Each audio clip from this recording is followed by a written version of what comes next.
Bienvenidos a la Academia de Protección contra Incendios de Cirepipi. Comenzamos hoy la grabación de el sexto vídeo sobre los cambios en la NFPA en su edición del 2022 con referencia a la edición del 2019. En el capítulo de hoy nos vamos a centrar en los criterios de diseño, es decir, todos aquellos cambios que se han introducido en los aspectos referentes a densidades de diseño, áreas de diseño, número de rociadores, etc. Es decir, criterios de diseño para las instalaciones. Vamos a empezar con el capítulo 19. El capítulo 19 habla de alternativas de diseño y en este punto ha habido un cambio muy significativo para todos aquellos que conozcan NFPA. Ha aparecido un cambio que supone una modificación, por lo menos si no en el diseño, sí conceptual en cuanto al procedimiento de trabajo dentro de NFPA. Durante muchos años, para el diseño de las instalaciones, en el caso de rociadores de tipo control, de aplicaciones de densidad área, se ha utilizado esta tabla correspondiente a los riesgos ligeros, ordinarios y extras, en las cuales teníamos una serie de posibilidades. Podíamos movernos sobre la línea, entonces para por ejemplo, un riesgo ordinario 2, pues teníamos como valores aceptables todos los de la línea correspondiente a riesgo ordinario 2, ¿eh? Y obteníamos un par de valores para áreas y densidades que podían fluctuar pues en un máximo en cuanto a superficie de 370 metros cuadrados con una densidad de 6,1 litros minuto metro cuadrado, o una superficie mínima de diseño de 140 con una densidad de diseño de 8,2. Y esto se repetía y se podía utilizar para diferentes tipos de riesgos. Bien, en la actualidad este gráfico se ha transformado en una tabla, es decir, ya no disponemos de todas esas opciones, sino que hemos pasado a los valores únicos. Parejas de valores, área, densidad, para los diferentes tipos de riesgos, y la única diferencia que hay es que vemos que hay dos valores. Esos dos valores,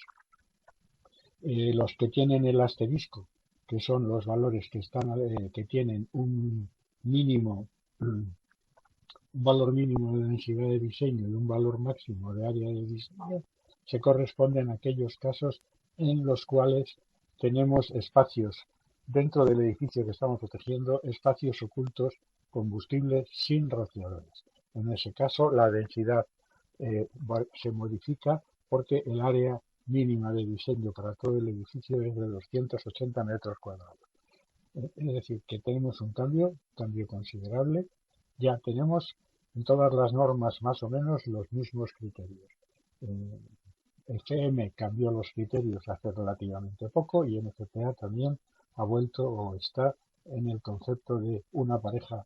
de valores y no opciones. Los cálculos también, así pequeños matices, como que, por ejemplo, cuando tenemos cortinas de agua, con el concepto de NFPA de cortinas de agua, es decir, un refuerzo de rociadores en los huecos que podemos encontrar, por ejemplo, en las escaleras mecánicas, pues los cálculos hidráulicos deben de incluir en el área de diseño los rociadores que están adyacentes a la cortina de agua, es decir, se debe hacer un cálculo hidráulico con una instalación que incluya los rociadores correspondientes a la cortina de agua. Y también hay algunas recomendaciones en cuanto aparezcan rociadores para aplicaciones muy especiales, para proteger zonas muy específicas, pues la protección para estas zonas específicas se hará en función de las instrucciones del fabricante. Podemos encontrarnos rociadores para proteger, por ejemplo, espacios ocultos en los techos, o rociadores para proteger otro tipo de riesgos muy específicos, rociadores para pasillos. Todos estos tipos de rociadores se van a diseñar en función de los criterios que el fabricante tenga aprobados en los ensayos de aprobación. El siguiente paso que nos vamos a encontrar es el tema de la protección de almacenes. Aquí también ha habido algunos cambios, independientemente de que se han cambiado contenidos de unos capítulos a otros. Hay algunos cambios relacionados con aspectos de la protección Por ejemplo, en el caso de cuando tenemos palés diferentes a los palés de plástico, los palés de plástico tradicionales, los palés de madera o los palés metálicos, es decir, palés de plástico que sean diferentes de polipropileno o polietileno de alta densidad, pues en la edición del 2019 todos los productos clases 1 a 4 que estaban almacenados con esos palés en los cálculos de su categorización como producto almacenado dependía de los ensayos en los laboratorios. En la edición del 2022 se ha separado los productos clases 1 a 4, se sigue requiriendo que se produzca ese ensayo para determinar la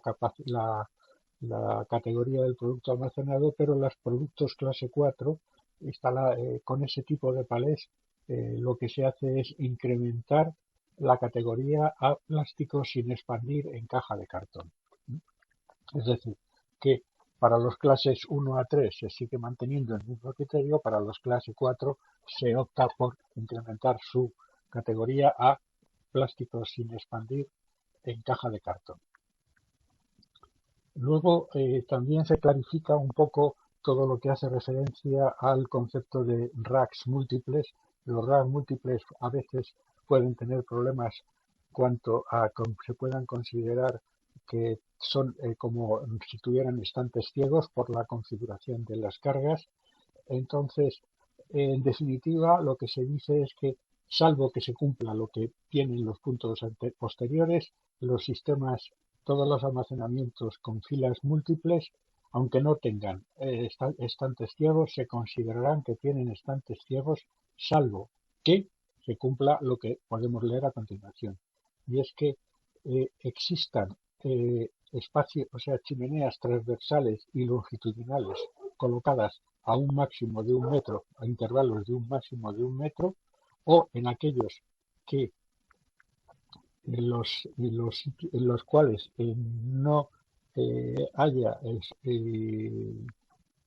espacios longitudinales, pero existan espacios transversales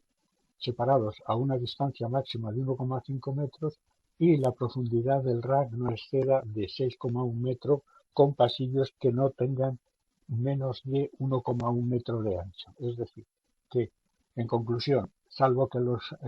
rack múltiples cumplan una de estas dos condiciones, los rack múltiples se considerarán como estantes sólidos y se tendrán que proteger siguiendo los criterios de protección para estantes sólidos que la norma nos da.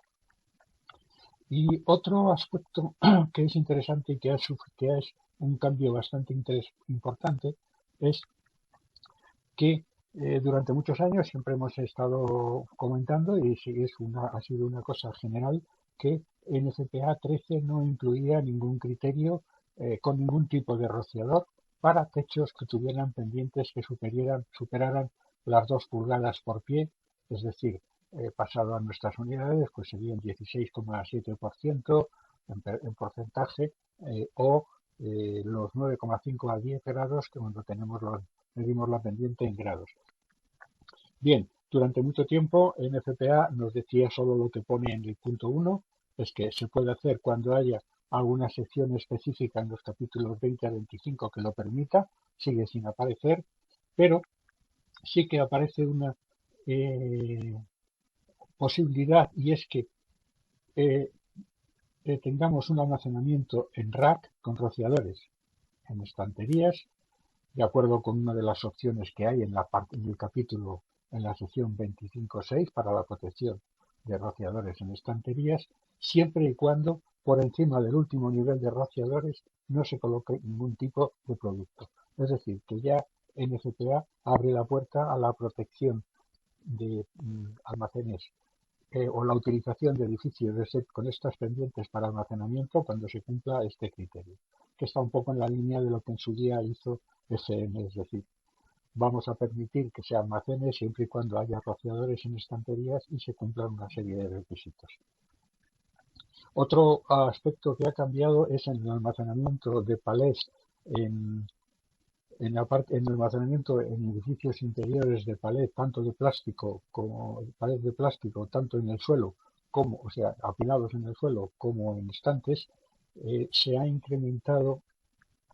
el número de rociadores incluidos en las tablas. En la edición del 2019 solamente había rociadores colgantes de K14 o K200 y K240. Se han incluido ahora los rociadores colgantes de K320 y 360. A los rociadores de K14 o de K200 y 240 se les ha reducido la altura de almacenamiento que tenían hasta 10 metros, se ha reducido a 9,1, perdón, la altura de techo de 9,1 a 9,1 metros, y se retira el concepto de altura de almacenamiento. Para los rociadores K200 y K240 con edificios de 12 metros se puede utilizar con almacenamiento en racks, con protección en rack. Para los K320 y 360 aún se puede hacer una protección en edificios de 12 metros con rociadores solo en el techo, y por encima de 12 metros pues se dice que existen opciones siempre y cuando se utilice almacenamiento en rack y con rociadores en estanterías. El capítulo 21 es el que nos habla de los almacenamientos en altura con rociadores del tipo control y concepto área-densidad. También era una característica de los criterios de diseño de NFPA el utilizar una serie de curvas, una serie de valores para un almacenamiento hasta 6 metros, y luego a continuación se utilizaba una tabla, que es la que tenemos en la parte inferior, en la que ajustábamos la densidad de diseño en función de la altura de almacenamiento hasta llegar a una posibilidad de almacenar a 9,1 metros de altura. Bien, pues este concepto ha cambiado. Ahora, para este tipo de almacenamiento en productos apilados de clases 1 a 4 por encima de 3,7 metros hay una tabla. Hay unas tablas que nos permiten hacer las protecciones en función de las diferentes alturas de almacenamiento y los diferentes tipos de productos. Ya nos dan unas opciones de densidades de diseño y en función de la temperatura de los rociadores. Tenemos siempre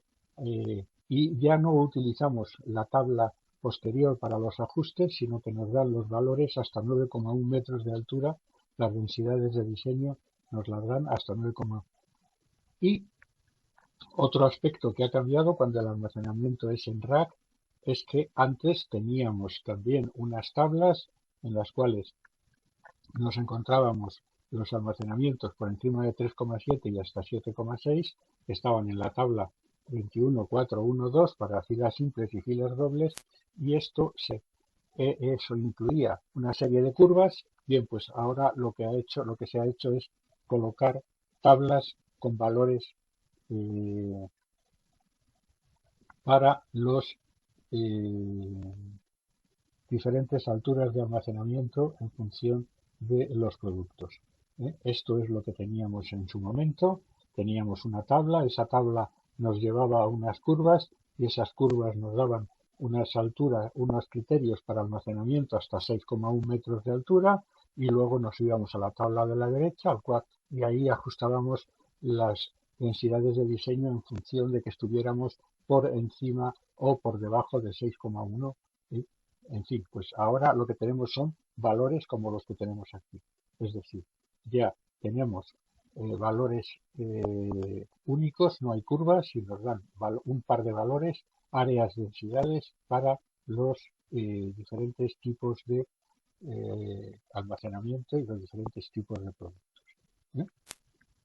Otro aspecto que también ha cambiado es lo que hace referencia a la protección con rociadores SFR. Aquí en este capítulo ha habido sobre todo un cambio espectacular en lo que se refiere al número de tablas existentes para determinar los criterios de protección, ya que las 4 tablas existentes en la edición de 2019 que nos llevaban a darnos criterios para la protección de plásticos apilados o en rack, o de productos clases 1 a 4 apilados o en rack, que estaban en 4 tablas diferentes, se han colocado todas en una sola tabla. Es decir, que en este momento una tabla entera se dedica a la protección de todas las opciones con SCR de este tipo de productos para todo tipo de rociadores y todo tipo de alturas. En una sola tabla, con lo cual con una sola visual podemos ver todas las posibilidades de protección que tenemos con este tipo de rociadores. Aquí vemos una tabla en la cual tenemos en la parte de la izquierda las clases de productos, tenemos las alturas de almacenamiento, vemos que ya han desaparecido tenemos las alturas de techo, perdón, vemos que han desaparecido las alturas de almacenamiento, el criterio se considera alturas de edificio y tenemos los diferentes tipos de rociadores con sus diferentes factores K y su orientación montante o colgante y las presiones de trabajo para cada una de las opciones. Otro de los cambios que ha ocurrido también es en lo que se refiere a la protección de plásticos expandidos expuestos, se han modificado algunos criterios en cuanto a las presiones máximas de trabajo relacionadas con las alturas de techo o las alturas de almacenamiento. En la edición de 2019 se fijaba una presión mínima de 2 bar para un almacenamiento de hasta 7,6 metros en un techo de 9,1, eso no se ha modificado, pero sin embargo en mayores alturas de techo y sobre todo mayores alturas de almacenamiento se ha pasado de 4,1 bar para almacenamientos de 7,6 en edificios de 12 metros a 4,1 para almacenamientos de 10,7 en edificios de 12,2. Esto siempre basado en el uso de rociadores K25. Con esto terminamos la parte correspondiente a este vídeo y nos despedimos de ustedes y les invitamos a que vean los siguientes vídeos que nos quedan todavía por publicar. Muchas gracias y hasta otra ocasión.